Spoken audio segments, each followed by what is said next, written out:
to read it now. I'm about to give up. Here we go. Preparing to live stream the meeting. All right, class. So today, an architectural presentation. Got it. We're starting off in AutoCAD. This is roughly $5,000. Trade it down. What? I didn't hear it. No, I didn't. I'm on.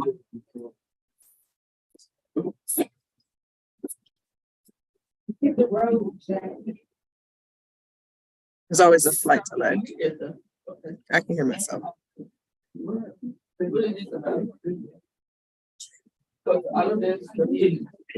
Yeah. I'm turning it down, but I'll send y'all the link when we're done. All right, so this lesson is on scaling hardline documents into a digital platform. So the digital platform that we are working with today is AutoCAD. So we're going to be taking your hand drafted documents or your documents or images that you've collected online, bring them into AutoCAD, scale them, and then set up layers so that you can begin tracing those documents. The idea is to get a clean, non-pixelated, vector-based file that you can then take and edit into Adobe Illustrator and render, or Adobe Photoshop and render. Now, a lot of you may have pulled images offline of hardline plans and sections and elevations. They're probably not very clear. So that's why we're doing this. If you do have a very clear image that you can work from, great, but it's good to have this skill set. Like, these are good things to know. All right, so we are here. We are in the home screen for AutoCAD. And if we look along this toolbar, for those of you who are not familiar with this software, you have your line tools, your modification tools, your annotation tools, which include like putting text and measurements and things, dimensions on there, and then your layer properties. This layer properties portion, or this layers toolbar, very important, because this is where you will start establishing the colors and the line types for your particular AutoCAD. The colors and the line types for your particular drawings. This is the software that I use to scale not only floor plans and elevations, but also site plans and other documentation that you might get from an outside source that don't necessarily come to scale. Like, for instance, if you pull a Google map offline and you want to start developing a site plan off of a Google map, then you can bring in the documentation on AutoCAD and scale, say, something standard like a road or a nearby driveway, and then start tracing over it to develop a hardline document. All right, so first thing we're going to do before we do any scaling or inserting of drawings is to change the units. So what I'm going to do here, and AutoCAD has changed a lot over the years. So there, at the very bottom of the screen is where you would typically go to type in a command. When I was learning AutoCAD a million years ago, we had to memorize the different codes for the commands. You don't necessarily need to do that anymore, but it helps to know. So for this particular thing, first thing we need to do is change the units. So I'm literally just typing units into that command toolbar at the bottom of the thing, or you could type it out on the screen and it'll just show up. So you type it in and hit enter. You could do the same thing for all of these elements that are in the toolbar up here. So there are codes for each of the things. So like polyline would be PL, which is a connected, unbroken line. Line, L, circle, I think it's like CI. There are different, annotations for each of the things. So anyway, we're in units. We need to change our units to architectural. I'm going to hit OK. The precision is at, 16th. That's fine. And we'll leave it at inches. So if our scale is 1/4, we put 1/4 there. No, you don't need to change any of that, because once you actually go to plot or print the document, then you can apply the scale to the drawing. Right now, this black space, which you can actually change the screen to white if you want, is. You're fine.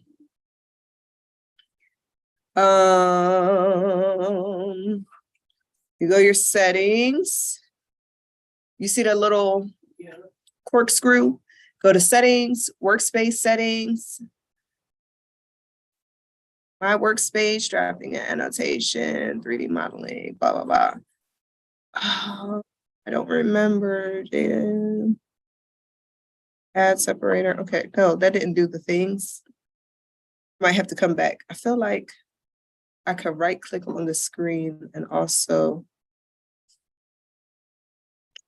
figure this out. Let's come back to that because I don't quite remember offhand right now.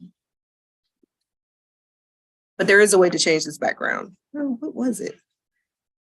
Was it page setup manager?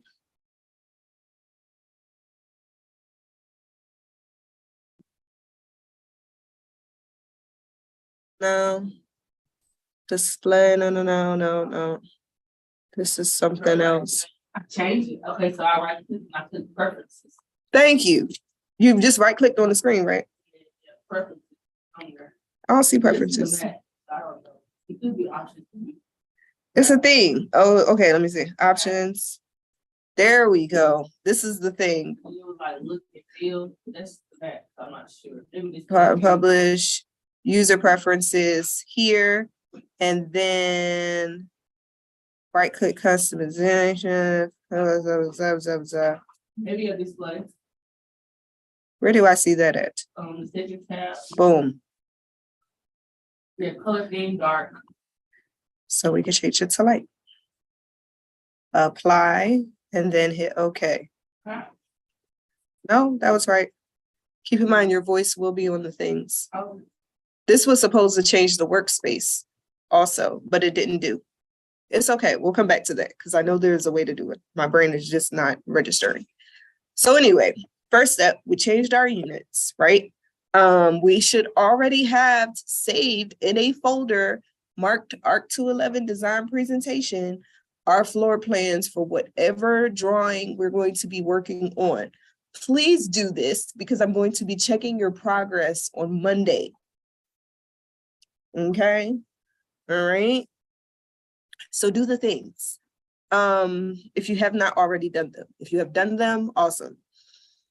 So the next thing we're going to do is set up a few layers. And so what I did, I clicked on the layer properties option. Can I move this down? Nope, it won't let me be great. Let me close that out and show you again. So right here in the middle of the screen on the side said layer properties, clicked on that. And this little icon with the pages stacked and the starburst, can also press Alt+N. That will create a new layer. So we're going to create a couple layers. We're going to create a layer for your plan outlines, and we're going to create a layer for your scale reference. But most important right now is the scale reference line. So that particular element, you got your 0 layer, and then say you were working on a construction document stack, you would have different layers labeled for the different architectural elements in your drawing. So like the different walls, the windows, the pipes, and it would be divided up per floor, your elevations, etc. But that's a whole nother thing than what we're doing right now. But that is what the layer tool is for, because that way, as you are developing a drawing, you could turn some of the layers on and off to isolate certain systems in a building. So your building envelope and your materials or whatever might be set up on different layers. So we are going to set this up for reference. You'll understand what I mean by that. And we're going to change this to a bright color. I always typically do red because it's very easy to see. Okay, so we got two different layers. We're just I'm gonna rename this building envelope.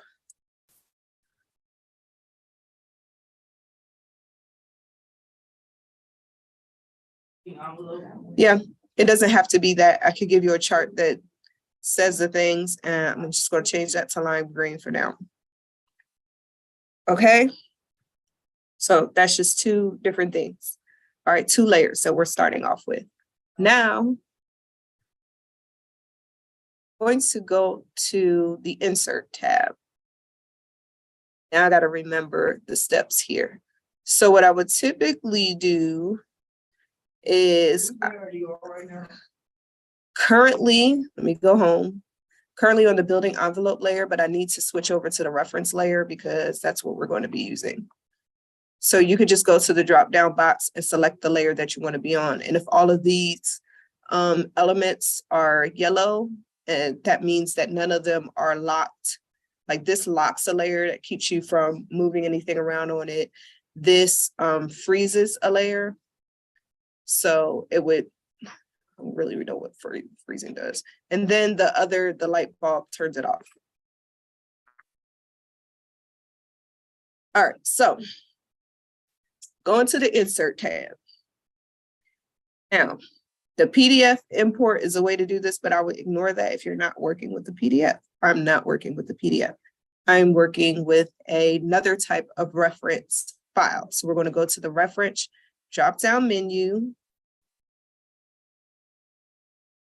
Wait a minute. Oh, wait. I'm going to attach a reference. I'm going to hit plan.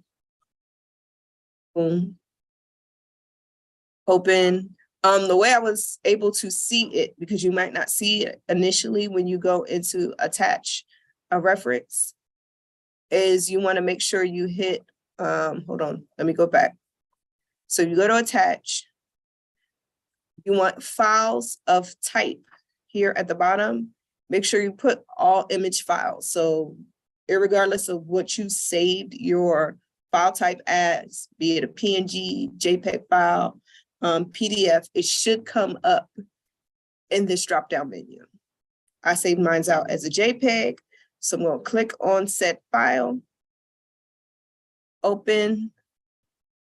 We're at layer 0. We just keep all of these settings standard. We're okay here. We're going to click OK.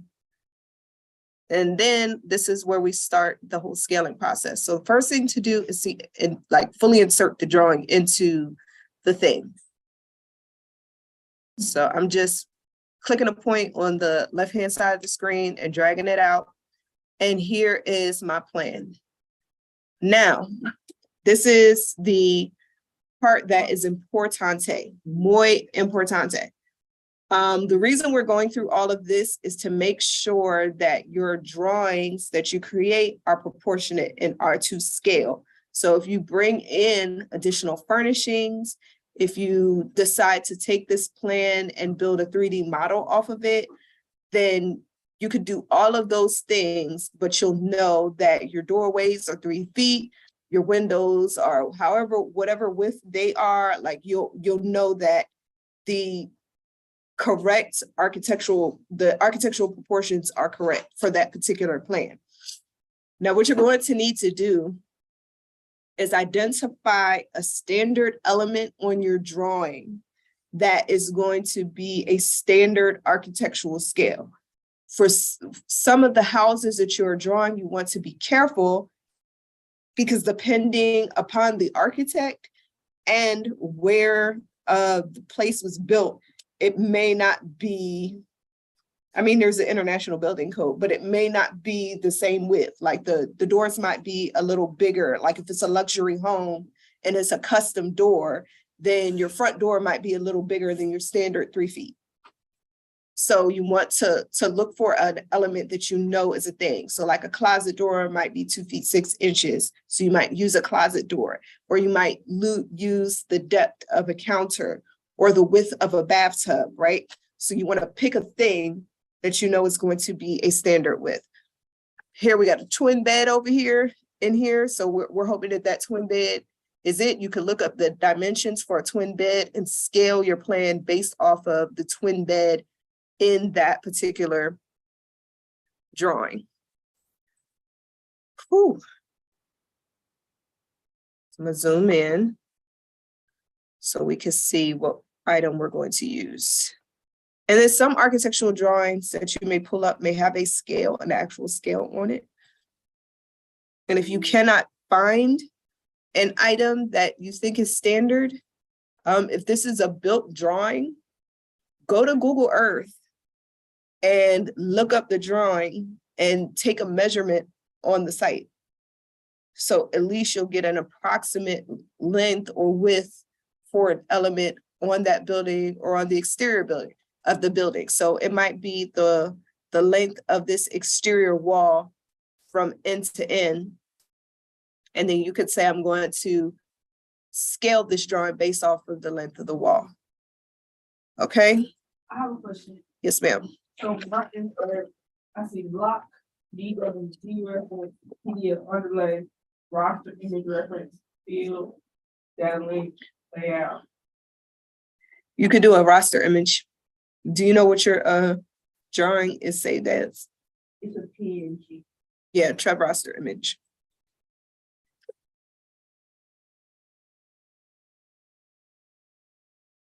All right, so we got the things, we're on the correct layer.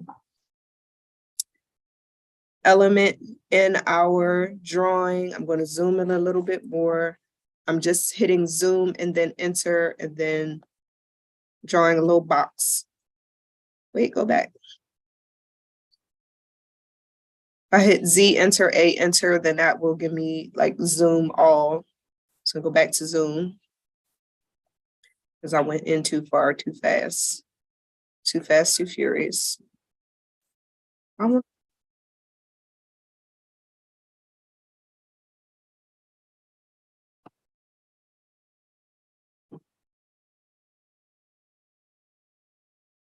Keeps doing the same thing.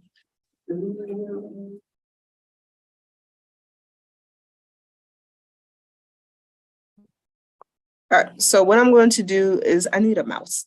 What I'm going to do is use the one of the interior doors instead of the exterior doors because the interior doors are a little fancier on this house. And so I don't think they're necessarily like a standard 3 foot. I'm going to then draw a line between door swing. So if we look at it right now, that line is only measuring 5/8 of an inch on the screen. I'm gonna hit enter. Let me zoom in a little bit more. Still need a mouse. Zoom.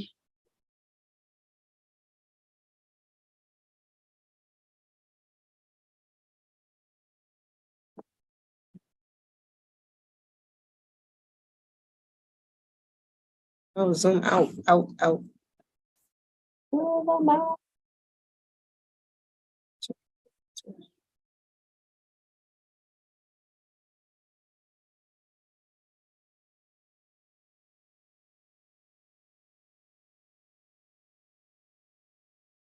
There we go, that's better.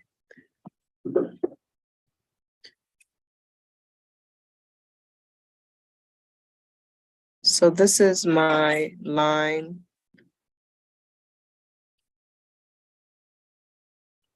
Which we're assuming is 3 feet. I'm actually gonna adjust it a little bit. So we're gonna assume that the space in between the interior of my door frame is 3 feet wide. It's not currently that. If I do hit DI and measure it, then it'll tell me what it currently is. Right now, it's just measuring a 1/2 inch. So what we need to do is scale this line in the entire drawing up. So this is the part. It's not tricky, but we just want to pay attention. Z, enter, A, enter. I'm zooming extent just so I can see the whole drawing. I'm hitting pan so I can move the drawing and the line around to get it all in the same window. And so now we're going to type SC or scale as our next command. Wait, hit escape. And I'm going to take my little box and click on the left hand of the screen and just drag a window over both the plan and the line and hit enter. And then it's going to say in my little toolbar down here, specify base point. And then it comes up copy or reference. So you want to hit R for reference. Specify base point, press R. No, specify base point, click outside the drawing on the screen. Yes.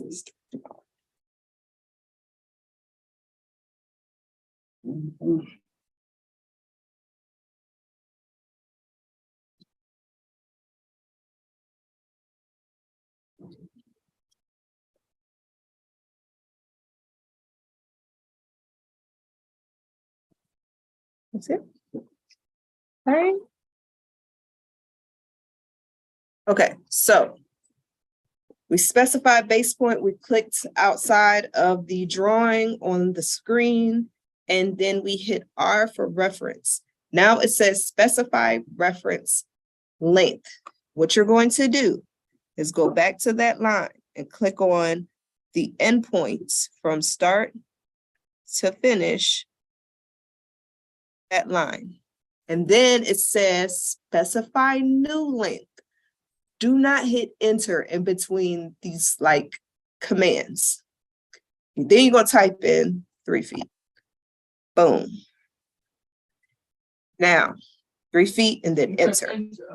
Then we hit enter. So now I'm going to do Z, enter, A, enter. And I'm going to hit Z, and I'm gonna hit window, W for window. I'm gonna zoom in here so I can see if that worked or not. Then I'm gonna type in DI, that gives us the distance. And click from one end of that line to the other end of that line. If it is at 3 feet, now you've correctly scaled the document. So now that means that that particular line does not represent a 1/2 inch anymore. It represents 3 feet, and now your entire plan is scaled properly. Shouldn't have taken that long, but we got it. Okay, so Z, enter, A, enter. Now we can start going about the business. If you want to do this in AutoCAD, cool. You can go about the business of drawing the lines for your drawing, like actually drafting over this image. So you're just going to be copying. So if you're working on your own individual floor plans, now you're just tracing over the drawing. What you want to become familiar with are a couple of kind of basic things. Now, before we start drafting, there are some elements that will help you keep your lines straight in your drawing. There's a thing called ortho, which restricts your cursor from like veering off onto a slant or whatever. And then there's also snap mode. Snap mode is currently off, but if you go to snap settings, then you can go to object snap in the snap settings, and you can detect like midpoints and nodes and perpendicular lines. It's always helpful. Parallel lines. This will help you because unlike Revit, AutoCAD is not going to give you, like you could insert blocks in AutoCAD, like things that, components that are already drafted, elements, like a door swing or a window frame, like the whole piece. But it does not do what Revit does in terms of walls. Revit already has like walls, components in the thing. And essentially all you're doing is inserting the materials of the wall. And so you would say, this is a concrete block wall, standard installation or insulation or whatever.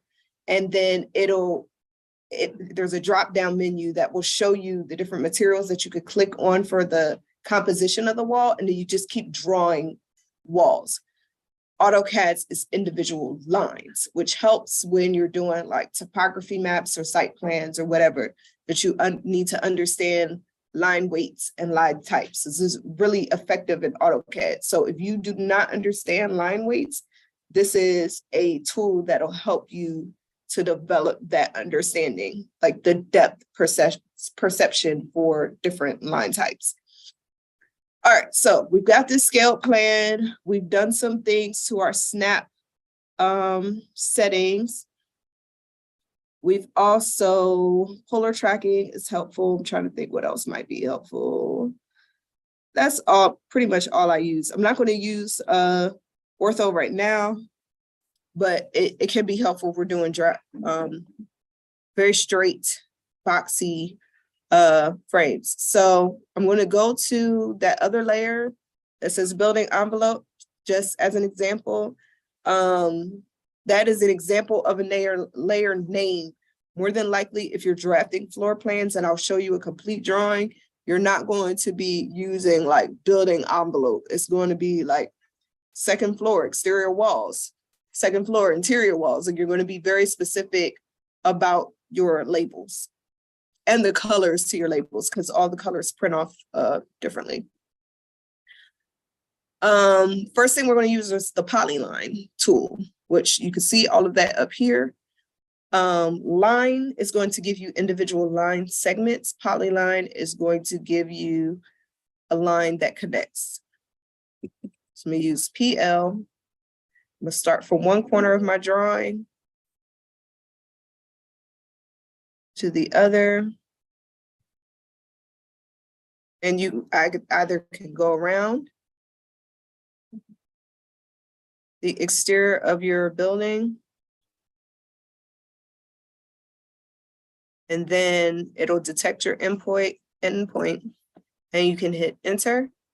And then now you want to establish a thickness for your wall frame. I do not know what the thickness for this wall is, so I'm going to type in zoom. I'll type in Z, and then I'm going to type W for window, just so I can zoom in on a portion of the drawing. And I'm going to take the dimension between the exterior wall line and the interior wall line, just so I can understand, since my drawing is to scale, what that is. Do you recommend I use polyline or just line? You want to do a polyline first, but you're going to spline it afterwards. Okay. So I'll show you exactly what I mean in a minute. So I typed in DI to get the distance, and I'm clicking on the exterior, and then where did it go? Let me take off snap for a second. Oh, tracking. All right, so DI here to here. Right now it's sensing the perpendicular line, but it's about 1 foot thick. Okay, so what I can do, Z enter, A enter, that's zoom extents, is I can offset this green polyline 1 foot. So they're offset like the wrapper for real. Okay, so 0, oh, my bad. You just type in off and it'll come up. And then it asks you for the distance. And then you type in 1 foot. That's why it was so important that we change our units at the beginning, because if not, then we got a whole different situation. And then you can go about filling in these different framing elements, but at the very least, this will show you how to create or signify a wall.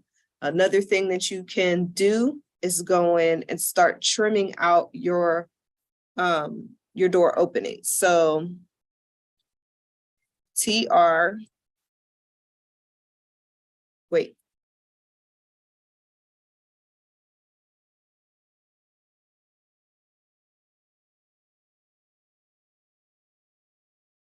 So we're at a door. And my lines aren't quite lining up, so I can go to use the move tool.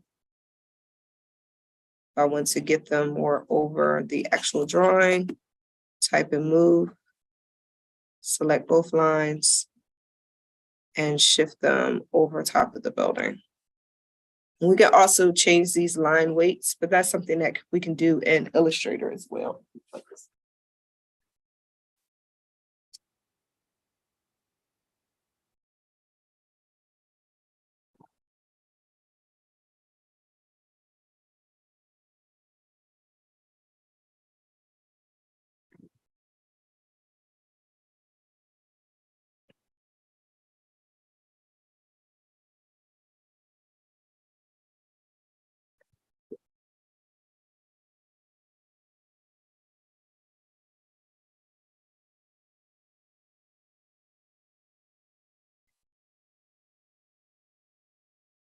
Okay, so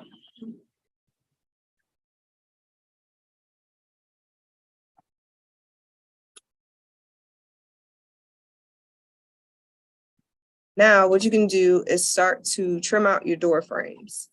And you do that by drawing a perpendicular line across the two, like where your openings are, your parallel lines. So line. This is a good time to put on ortho to make sure your stuff is straight. Because otherwise it just veers off. It's very sensitive. So whatever direction you kind of pull your line in, that's where we'll go. Just drawing 2 lines. And this is another instance where I can use offset. And then I'm going to offset this line 3 feet.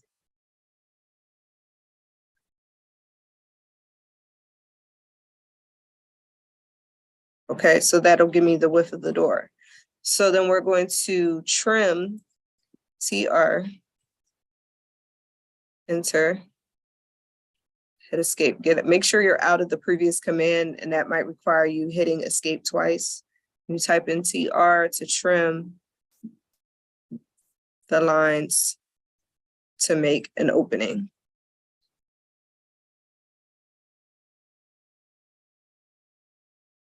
All right, so this is where you can start, like tracing your walls, trimming out your doors, etc.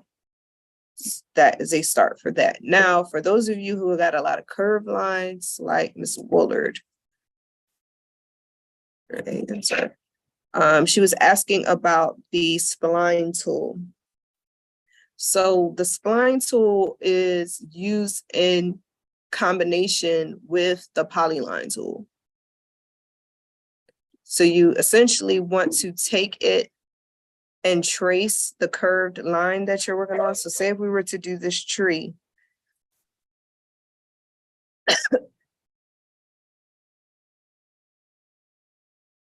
It's not going to give me curved lines. It's going to give me a combination. As we trace it around, it's going to give me a combination of connected straight lines. Why do I keep doing that?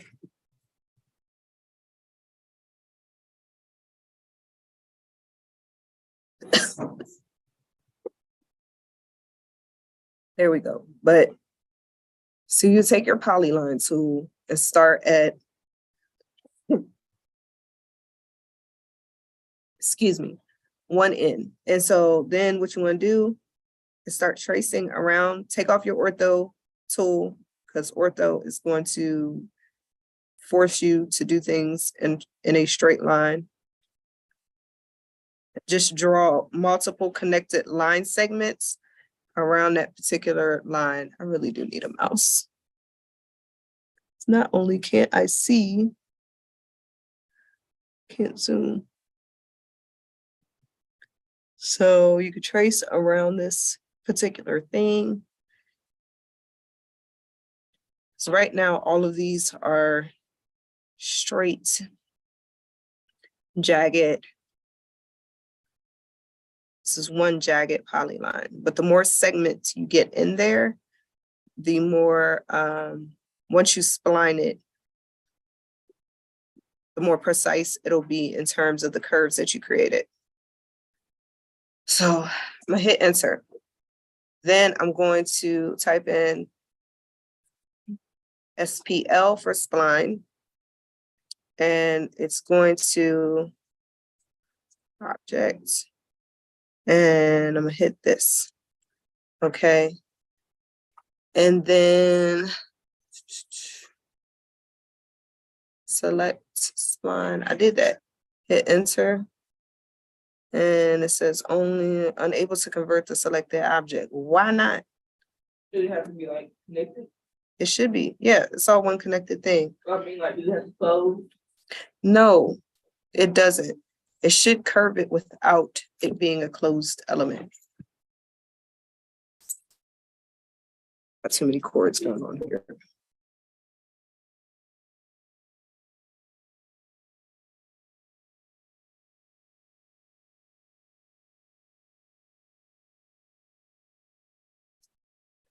Like the line that I made first, Mm-hmm. and then first. And first part line. Spline. Yeah. Mm-hmm. Oh, you know what else you can do? P-edit. Edit. Yes, that is polyline edit. And you can select your polyline and you can hit spline in the options. And then it'll smooth out your line. So just so you can see it against the original thing, I'm gonna go back so I can show you what I did. So I copied that kind of jagged line. I'm gonna put it against the black background.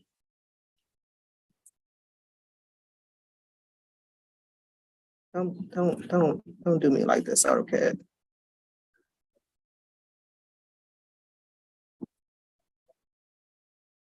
All right, so this is the line that I'm working with for this tree, right? So if I go to P-edit, and then I click on it, and then a drop-down menu comes up, spline, and then it curves it out. So the more segments that you have in that particular polyline, the more curves you will get in that line. Does anybody else have any like specific questions that I need to go over today for this thing? Yes, no, maybe, perhaps. All right, so after you have traced all of these things, what I'm gonna do is just show you what we're trying to get to. So after you've traced all of your elements, you want to make sure you include at least the outline for your furnishings and counters, just so you know where to place fixtures in your rendering. You might not keep the same exact fixtures, or you can import fixtures into the AutoCAD drawing, but you want to have them there as placeholders. Same thing with your trees, if this is an existing building specifically.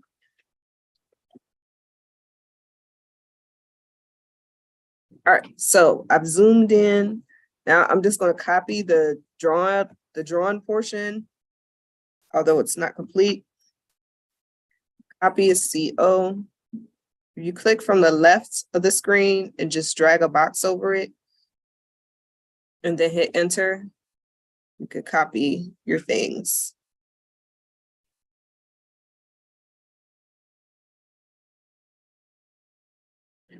All right, then I'm gonna move this.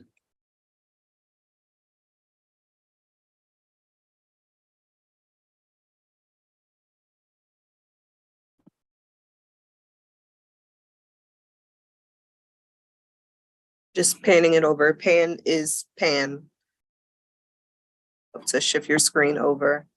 So I'm gonna move this drawing out of the way.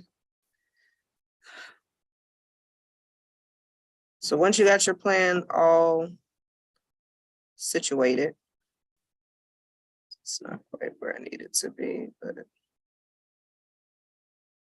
I'm on perpendicular line.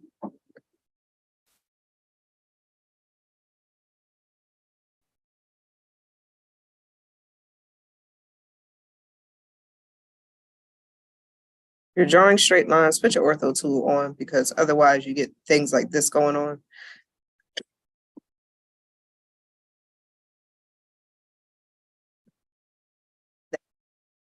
You don't want that. You want a straight line to go across. Also, you can do this in Revit. We'll go over that next week. Or I could post a video for you to see how to do it in Revit, but I wanted you to have the experience of both programs so you can determine what works best for you. Because for those of you who have like a lot of curvilinear walls, that might require some upperclassmen help in Revit. All right, C, enter, A, enter. All right, so the point of this exercise is for us to get a clean, crisp 2D plan of this drawing to then create a PDF out of and take in the Illustrator. Excuse me. So to create a PDF, we are going to hit PL. Plot is going to come up. And then we are going to, when it says plot style in the upper left-hand corner, hit monochrome CTB. Yes. And then printer, page setup, all of those things. We want an Adobe PDF. Depending on your page size, if you're doing like a, what you call it? Like if you're doing a specific size board and you want your drawings to be to a particular scale, like for plotting, then you can click on one of these elements and it should tell you ArcD, for instance, is standard 24 by 36. So if you're doing a 24 by 36 board, then you know. Then what I always do is go to what's a plot, display, and window. And then it'll take me back to model space and I will click create a window around it. Your scale. It is, we're not going to do fit to paper.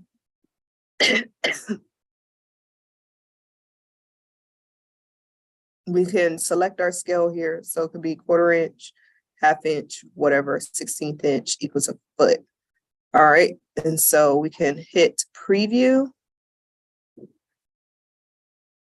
Continue.